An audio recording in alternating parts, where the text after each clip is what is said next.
Hi everyone, in today's easy tutorial I'm going to show you the best prompts to generate cute cats in Midjourney. Welcome to the channel, let's dive into it.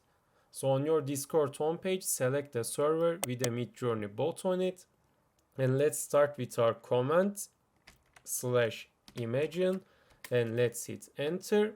So let's start with our composition first. I want this to be a headshot.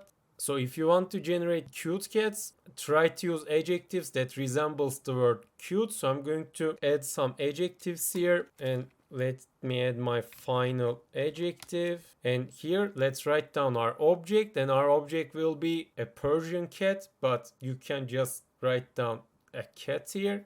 Let's add some more adjectives.